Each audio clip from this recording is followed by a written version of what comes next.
Hello, everyone. Welcome to another episode of From the District with State Representative Suzanne Weber. I am joined, as always, with our illustrious representative. Representative, how are you today? Well, I'm really good. I've had several meetings today that have been very enlightening, and I'm in, and the sun is shining, and we're looking forward to rain on the weekend, and I think it's great, just great. I am headed over to Sun River next week for numerous reasons. It's not going to be raining there, but it will be raining here. Unfortunately, they probably need the rain over there more than we need it here because of all the wildfires that are happening on the east and southern side of our state. But it is good to start seeing that we're going to see some water coming down from the sky. That was one of the meetings I was on this morning. On Tuesdays, I tune into the county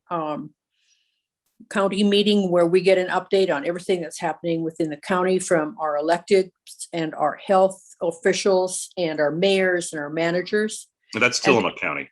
That's Tillamook County. And then following that is the state update on wildfires. And so that is always very interesting. It is a very comprehensive report. I don't know if that's available on OLIS for you to watch, but the fires are continuing to impact our state in various ways. And we have got a tremendous group of people out there working to get them under control. Yes, I think we have a lot of folks just from the district here that go all over, not only in Oregon, but to California, Nevada, Idaho, and their sole purpose during the fire season is to protect people. And boy, I just hats off to those folks. I can't even imagine doing that. And it's just amazing. And I have to also acknowledge the people that are really paying attention that are left back here at home.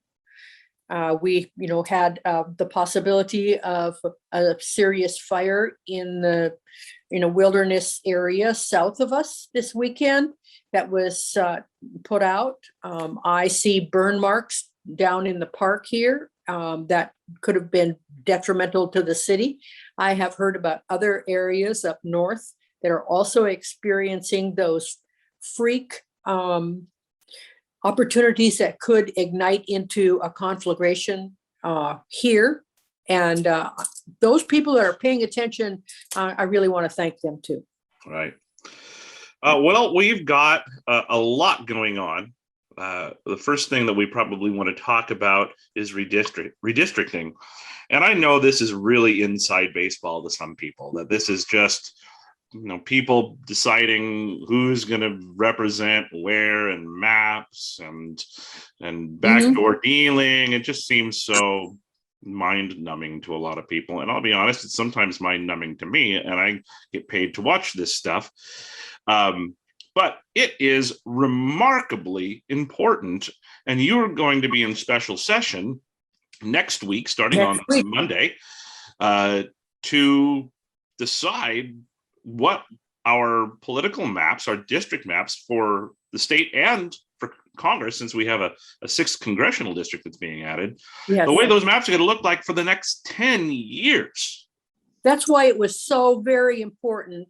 We had several days where the committees accepted testimony. And we also, until 8:30 last night, accepted written testimony. And I really want to tell the people who wrote in and who testified, thank you for doing that. Thank you for taking the time to look at those maps and how they could impact our area. Because like you said, this is going to impact us for the next 10 years. And in the last 10 years, with Tillamook County being divided in half between districts, there were still people after 10 years who didn't realize what district they were in and who was representing them. And I think that's really sad, because then it takes away your voice and your ability to influence decisions and make recommendations to your leaders. So I know one of the maps was very contentious in how it represented our area, and people saw that, and they were very vocal in expressing their opinions. Yes, there was one map. We don't want to get too deeply into your personal feelings too much, because you are the servant of the people you represent, and really the people's voice, the voters' voice is what matters here. But there was one map that actually went from dividing Tillamook County into two to dividing it into three. One of those districts started on the southeast corner of the city of Tillamook and went all the way to Salem. And that's the problem. That's the problem, is we are a rural community, and we need our values and our economic structures to be represented. And if we are going into the urban areas, then we're losing that representation. And so it's not me personally looking at these districts, it's how these districts are going to affect the economy of the coast and the people of the coast. Right. And no, we don't want to be Pollyannish about this. I think you certainly, and I know Katie and everybody that works with you looked at the map and was wondering where your house was. I mean, you're a human being. Yeah. So where's my house? Right, certainly. And that map actually would put you in the same district as Representative Gomberg. Yes. So you and Representative Gomberg are actually friends. And yes. that would be a difficult situation. And, Representative Gomberg being a Democrat, but a very active part of the Coastal Caucus, we work very closely together. And I will tell you that he was not happy with that map either. Right. Because in that situation, one of you could not be there. Right. Which would be unfortunate, I think, certainly in a lot of ways. So just a little talking about how these maps came to be. There was a joint committee of House members and Senate members, and they drew various different maps. The Senate side actually jointly between the Democrats and the Republicans drew one map. And that, if folks who look at that would be Plan A. The House Republicans drew another map. And for those people who were looking, that would have been Plan B. And then the House Democrats created a third map, their own map, and that would have been Map C. None of those are going to go forward. No, as they exist. Those were all just opening salvos into this. Yeah. And then that it gave an opportunity for testimony. Yes. And I will tell you that our committees worked very hard, and we allowed them to work hard. Right. They made sure that we understood some of the ins and outs of what was going on, but they worked extremely hard to advocate for the people of Oregon. I appreciate all of their efforts also. And we don't know exactly yet which map is going to be coming to us. That will be either by the end of today or by tomorrow at the latest. The maps that will be considered most likely on Monday. So these are just for folks who might be watching this and wondering what we're talking about, when we're talking about, is right now September 14th at about 1:00 p.m. So it is possible that if you're watching this right now, that the map that is going to be considered will have already been out. And if that is, when the committee comes into session, you will again be able to voice your opinion. So if you did not voice your opinion in the first go around, please voice your opinion in the next one when session begins. And the session begins on September 20th. I think everybody hopes that this is going to be quick and short.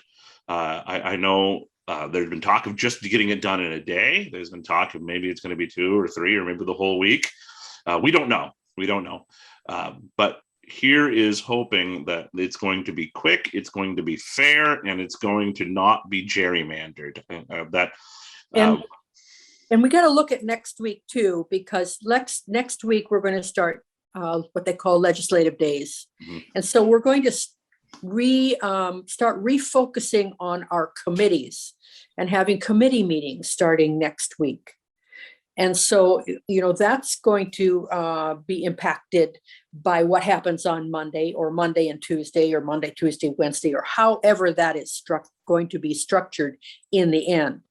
So things are going to start moving ahead. We're going to start looking at, in the short session, what do we hope to accomplish in education and housing and healthcare, early childhood.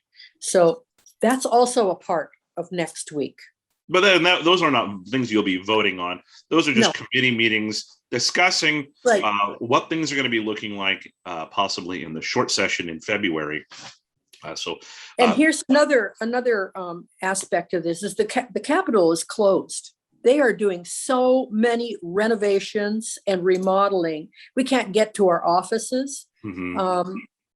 It's going to be really interesting to see how we are even meeting. We have one room for Republicans, our caucus room, that we will be able to utilize, and the rest of the building is basically off limits. Right, and we did get an email. Staff got an email saying, "Please don't come." They're not going to tell us we can't, but they are begging us not to. I'll be thinking of you fondly in Sun River as I watch. As I watch the hearings. From the pool, yes. No, actually, I've got a whole bunch of stuff that I'm going to be doing there. It's actually my wife's 40th birthday, and so we're going to try to do some fun things. But I also have some stuff with my real estate business that has to be going on there, and so it won't be all fun. It won't be all fun. We'll be thinking of you, and you'll be missed. Yes. I'm sure I'll be missed, but you'll back up and try again. So yes, big week next week. We'll all be thinking of you, and we certainly are hoping that it's a productive, positive outcome for rural Northwest Oregon. And we thank you for that. There's something else I'd like to add to that, and I think we need to do a little education to people about what we can do when we're not in session and what we can do when we are in session. But next week's special session is to specifically address this. At this point in time, there are no other issues other than redistricting coming forward. And so the ability to introduce any new legislation is not going to happen next week. Right. That's an excellent point. Thank you for bringing that up, Representative. When a special session is called, the special session, when the governor calls a special session, it's a little different when the legislature actually calls itself into special session. When the governor calls for a special session, the only things that can be addressed are the reason for the special session. And the governor has to indicate what the special session's purpose is, and she has indicated that it is for redistricting. So if you want the legislature to take up a bill that has something to do with transportation or COVID or broadband or education or anything like that, it ain't happening. It isn't going to happen. It's not that we don't necessarily don't want it to happen. It cannot happen. It's unconstitutional for it to happen. So keep that in mind. But what a great segue that you gave me, Representative. I want to play a little game based on my experience of when our dear constituent service director was on vacation. Yes. It's called What Can Representative Weber Do and What Can Representative Weber Not Do? When Katie Pritchard, who is a godsend to us, especially I especially appreciate her when I have to do her job. She is the one who either answers emails and phone calls or works with you to answer certain things. But she is the one, if the phone rings, she's probably going to be the one who picks it up. If you get an email that isn't directly from you, it's probably going to come from her. And it is usually the emails that we get are totally reasonable and requests for doing things, but there are a sizable minority of emails that we get that are asking you to do things that you just simply do not have the authority to do. Right. So we want to do it. I just wanted to use this opportunity to play that little game. So let's go through some of the things. Start positive. The things that you can do. One thing that you can do, and I think has been something you've really liked to do, is helping your constituents with difficulties with state agencies, Yes. like DMV or unemployment. Or hairdressers, You probably should talk about what you mean by that. Well, we had problems with DMV, getting appointments, kids getting their driver's license, people changing titles. Katie found the way that we could solve a lot of people's problems, and we did. However, there were other problems with barbers and hairdressers who finished school, but then it took them several months to be able to take the state test to be able to be licensed. And so they couldn't apply their trade to be able to pay back their loans or to start making money because they couldn't take the test to get licensed. And so we worked on that. I still have one person that is still having difficulty doing that, but that's because of not being able to get her transcripts from the beauty school. So there's a lot of other agencies. There's how many? 50 agencies in the state government. I'm going to trust you on that. And when we're talking about computer problems at DMV and WorkSource, we're talking about computer problems in all of these different areas, teacher standards and practices. Just to name a few, that people were having difficulties because of COVID, getting appointments to either interact with people because a lot of people were working from home. And so there weren't people there to answer the phone to be able to give them any advice. So there were all kinds of problems in all kinds of agencies that we ended up dealing with. And, there were some things we couldn't solve, but for the most part, we were very successful. And sometimes one of the great things you've been able to do is also partner with Senator Johnson when things need to be, when you need to have two of you, because when you have two people pounding on the door, two legislators pounding on the door, it tends to get difficult to ignore. Yes, and she's been very open when I call and say, Senator Johnson, I'm getting letters about this. And she'll say, so am I. Let's go to work on this. Right. So that is definitely one of the great things that you can help with. If you're having a problem, you think you should be getting your unemployment and you're not getting it. You're having a difficult time getting answers from the DMV, difficult time dealing with child services. That's always a touchy one. But let me take a page from Senator Johnson's book. If you want help with those things, please leave your phone number. Leave your phone number. Yes. Email is great, but number one, it's a lot easier sometimes to have these conversations. And number two, there's when you send an email in, that's public record. There may be some things in your case that you don't want to be on the front page of the Oregonian, and it's best to have a phone conversation about. So if you do want help with an agency, please, pretty please, we're happy to help, but please leave your phone number. The other thing is, I call a lot of people, and I know that people are screening their calls, and I ask you to call me back, and I would appreciate it if you would, so that I can find out if your problem has been resolved. because there have been times when I've left 2 or 3 messages with people who have asked me to call them, and I don't get a response back. I leave messages. And So, when you have intervened, folks, if your issue is resolved and you don't need our assistance anymore, just send us a note and say, thanks much. It's all taken care of.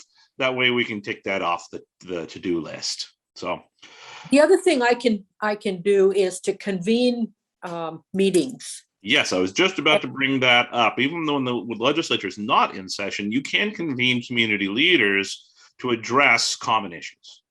Right, because while the legislature is in session, we have the ability to act on laws and to discern things in committee. When the legislative session ends, we don't have that ability anymore. But we do have the ability to reach out to leaders, to structure work groups, and to communicate with other leaders as to concerns that we have. But we can't take legislative action because we're not in session. What you can do, I think, is that in those discussions with community leaders, convening these community groups, that may form some idea of legislation coming up. Exactly. And I have had various ideas that have come forward as a result of that, which can be very helpful. Very helpful. That's where bills come from. That honestly, we've gotten messages from folks saying, well, you need to do this, you need to do that. But a lot of times that the bills, the solutions don't come from your head. They don't come from my head. They come from the people you represent, which totally makes sense. Yes, they're the people that have all of the information on how these things are affecting them. And there are some things that I don't have a clue how it's affecting someone, but somebody else does. And I appreciate that. Right. I also wanted to say that I have been approached and asked how things are in Washington and how my travel time is to Washington. I want you to know that I represent you in Salem. That's where I go. That's where my realm of influence is. My connection to national leaders is to bring problems that I need solved for my constituents.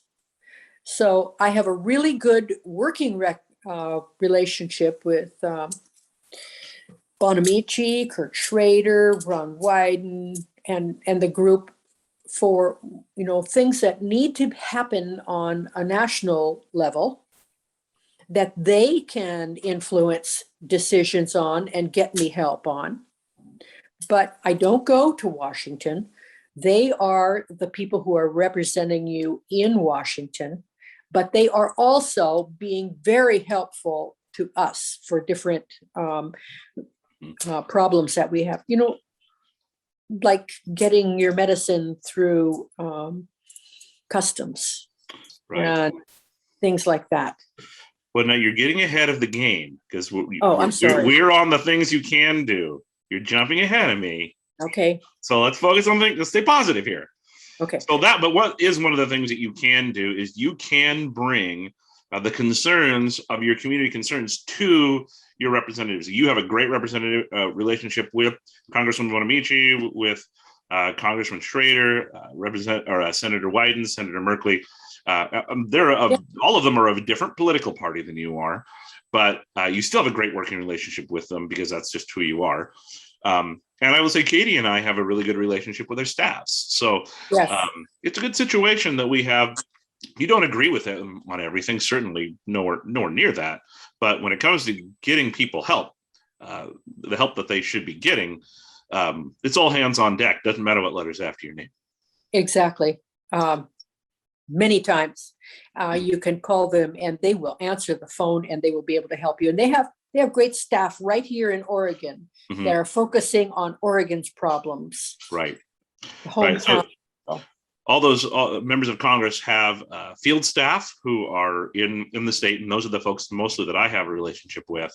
And they have DC staff, which I honestly don't communicate with all that much because I communicate with the local staff. Another thing that you can do is advocate for funding for community projects. You certainly do that during the legislative session, and you did a bang up job of it. During this last session, you were able to bring funding for infrastructure and projects, more money than our district has ever seen, I believe. But you can also do it outside of the normal legislative session. Yes, because we have the e-board. The emergency board. Yeah. Emergency board. Sometimes I get used to calling things. That's okay. That's my job, is to translate. Okay, thank you. And the e-board, emergency board, meets to discuss things like funding for different areas and different projects. And so I have the ability to interact with them. And, we've got the possibility of additional money for transportation and infrastructure coming to this area. And let me tell you, I've already got my list of what I feel is important that we need to push forward for the coast and for our connections with the valley. And so I am thoroughly committed to continuing to fight for additional revenue to take care of the coast and its issues. And I think we're also very fortunate that Senator Johnson is on the emergency board. So you have the direct line to somebody who has a lot of sway. Certainly you have a lot of sway, but Senator Johnson, being on the e-board, has a remarkable amount of sway, and you're able to call her and point these issues out. So those are some of the things that you can do and probably take up a lot of your interim time doing. Now let's do the sad stuff. This is some of the stuff that you can't do. And we get so many emails, and I gotta say, we get so many heartbreaking stories from people that want your help because they don't know where else to turn. Right. And we're not saying don't come to us with these concerns. We will try to point you in the direction of the people who can help, but chances are it's not going to be you, because it just isn't in the purview of your position, whether you don't have the authority or it's just not how our system of government is designed. So let's start with the one that's probably the most pressing. You cannot unilaterally revoke or force executive action. I cannot. Right. I have no power, and I can't get together with a friend and do it. When the legislature was in session, we tried to introduce legislation that would encourage the governor's office to work with the legislature around these executive actions, and we got no traction. But you did get quite at least a number of Democrats. It wasn't just a Republican stunt. I mean, it was a bipartisan desire to have the legislature involved in executive actions after a certain period of time. But if we're not in session, we have no influence over the executive action that the governor takes. And also, however, we do forward emails to the governor's office concerning issues that surround those executive actions that she takes. Right. So obviously, two of the big ones right now are executive actions around masks and executive actions around vaccines. We get so many calls saying, please stop her from doing this, or please make her do more. I mean, it's not just one-sided. We get both sides. Both sides. Representative Weber cannot do that. She does not. It is not how our system of government is designed. One representative, one member of among 90 cannot unilaterally force the governor to do something.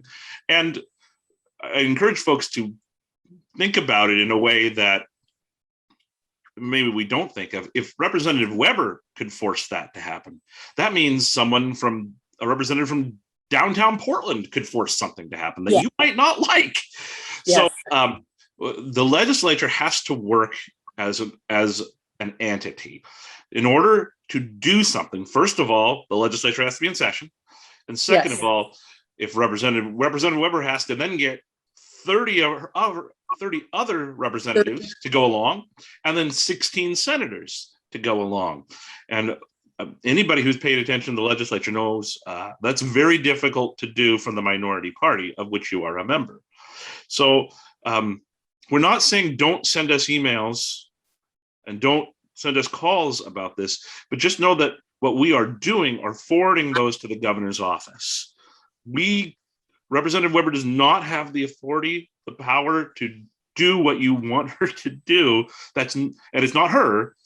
That is not how Republican democracy works. It just isn't. And so reading those emails is just heart-wrenching sometimes. It is. It really is, because we want to help. We really, really do. But our hands are tied by how our system of government is designed.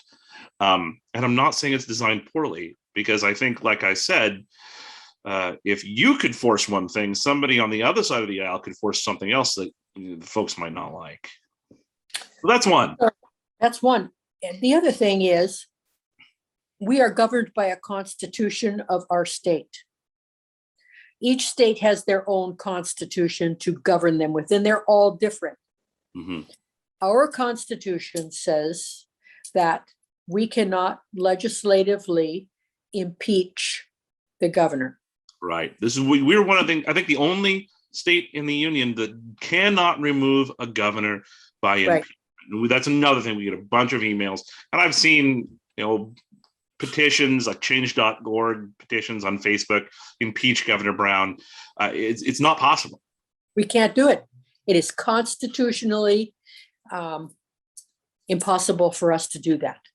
The only way to remove a governor, other than an election, is election and recall. Yep. So with a recall, you have to remember that you need a great number of signatures to be able to do that. And so it needs to be a concerted effort, but we alone cannot impeach the governor. Right. So again, not saying you must stop emailing us about this. You certainly can. Just know that it's nothing that can be acted on. Right. Another thing that you kind of talked about this, but you are a state representative. You are not a member of Congress. So we've got, speaking of impeachment, we've gotten a number of emails asking you to impeach the president. Yes. Best of luck to that. And we've gotten emails wanting you to vote a certain way on a House bill that was being debated in the U.S. House of Representatives. So I will say, if you are in Clatsop County or you are in Washington County, at least right now, at least for the next few months, your representative in Congress in the U.S. House is Suzanne Bonamici. And maybe that's one of the issues that I hadn't really thought. You and Congresswoman Bonamici have the same first name. Yeah.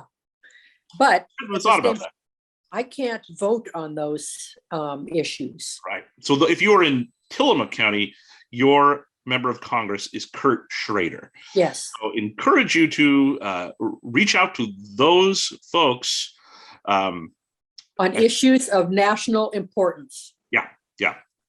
Not because saying you can't send us emails about it. There's just nothing we can do.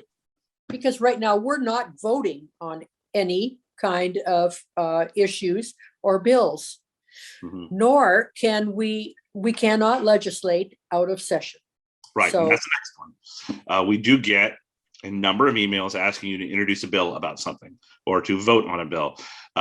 The only time you can introduce legislation, and a reminder to everyone that there are limits to the number of bills that you can introduce, that can only happen during session.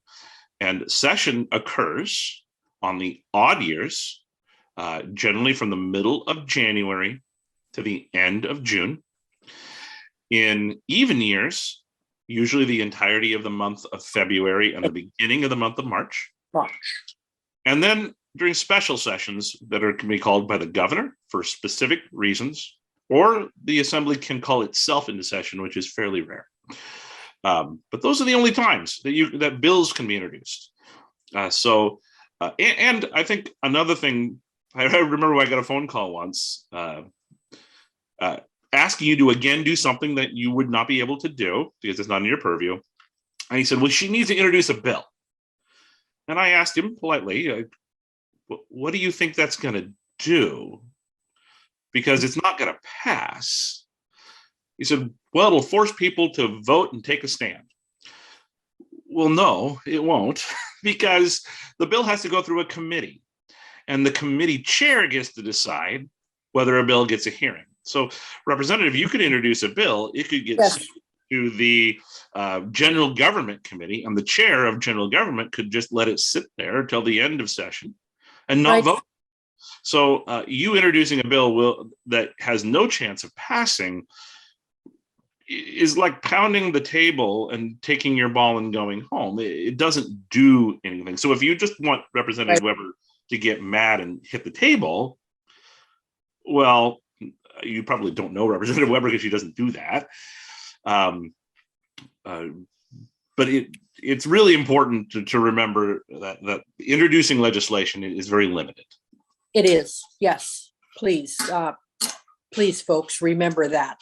But that doesn't mean to stop reminding me of things that could happen. Yes, and now is a great time to send us ideas for bills. Right.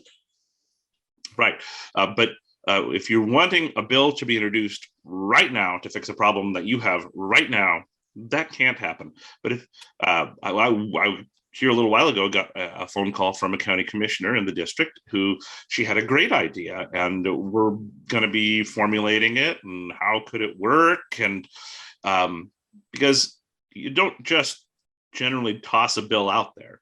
You want to formulate the concept, deal with any unintended consequences, make sure the stakeholders are involved, make sure that the committee chairs are going to be supportive of it, make sure both caucuses are going to be supportive of it if possible, so that it actually has a snowball's chance in hell of passing. Right, because once it gets its voice and it gets legs and it gets possibly passed, then that is all of the unintended consequences need to be considered. Right. And so it does take a lot of time to work through all of the wording for the bills to make sure, because that until it's voted out again, it's there and people have to live by it. Right. So we don't like to, at least your office does not like to throw a million bills out there. It's just not how you work. The bills. And we also found out this session that with the 4,000 bills that were thrown out there with people's ideas, and many of them were very good that never got a hearing and never got past a committee chairperson, that not everything is going to move forward because we are limited by time and the ability to have the hearings and work through the legislative people that put the official bill together too, because there's specific wording that has to be included, and there's a whole legislative committee that works on that within the Capitol. Right. Well, I believe that's what we have for the things that you can and can't do. And I really hope this wasn't something of us saying, don't even talk to us about this. This exercise was kind of an exercise in managing expectations. We don't want your constituents to be upset because you didn't do something you cannot do. Because I feel so badly sometimes when I get these emails and there's something that I absolutely cannot do, and I'm going to have to tell somebody, I'm sorry, there's nothing I can do about that. Right. But when we do get the emails, and they're, again, I don't want to discourage people from sending them, because sometimes you may not be able to do something, but you can send those emails on to somebody. Find somebody. Yeah. I can find So somebody. don't feel like you can't reach out to the office about those sorts of things. Just know that the things that Representative Weber herself can and cannot do are limited. So there we go. Any of these others that you can or can't do, Representative, that you want to throw out there that I missed? No, I think we pretty much covered everything. Pretty concise. Well, we usually end this our time together here with the good news that's happening, and I think we're taking a little bit different tack this time around, and address encourage folks to talk to their doctors. Yeah. I would encourage you to consider, I'm not saying do this, I am saying consider the vaccine. And I am also advocating for you to talk to your medical professional, to your doctor concerning it if you have questions. I am not mandating this by any stretch of the imagination. But I have seen local community leaders die as a result of not being vaccinated, and their, families, children, communities have lost important people. Everyone that we've lost has been important, and we need to get back to normal. But we need to get back to normal in how do you say this? We have to be educated by the people who know what's really going on. And so that's why I say, if you are not vaccinated, please talk to your own personal medical professional, to your doctor about getting vaccinated. We still have many, many opportunities, drive-up opportunities for testing and for getting vaccinated here within the county and in Clatsop County and in Washington County. So I just encourage you to do that. I see a lot of folks putting information on social media, and that's fine. You're certainly well within your rights to do that. But I encourage folks, not just on vaccines, but on pretty much everything. Don't take your education don't seek out education from Facebook. Right. That is a very bad idea on any situation. A lot of people seem to have gotten their medical degrees from the University of Facebook, and that's whether it's political advice or medical advice or anything like that. Talk to the people you trust. Talk to your doctor about this. Make a decision, because maybe there's a very good reason for you not to get this vaccine. And your medical professional is going to know that about you and will be able to help you make educated decisions about your health. Please do not make decisions based on what some person says on a Facebook group. It is not wise. So Representative Weber and I think everybody is encouraging you to make your own decisions, but make them educated decisions based on information from your trusted medical professionals. So that's kind of good news, right? Yes. trying to make it better. Well, I really want to tell all the people thank you for all of their efforts in testifying in the redistricting arena. There were so many people that, called and asked advice and reached out because they were concerned about things up and down the coast. And I appreciate that. Yeah, I got bored last night, and because I do that, and I started to go through some of the written testimony that was coming out for the district. And it was just so nice to see people of both parties. I mean, people from the left, from the right, in the middle, They want good non-gerrymandered maps. And I can tell you, gerrymandering is not a partisan issue. The Republicans do it, the Democrats do it, Yes. and it's sad. Been around forever. It's sad. And I was just so heartened to see so many people from the district. And this is just the written stuff. wasn't able to watch much of the video, the actual recorded stuff. But you can if you go to OLIS and you go to the redistricting committee, or you go to OregonLegislature.gov/redistricting. You can watch some of that testimony. Hi, Martin.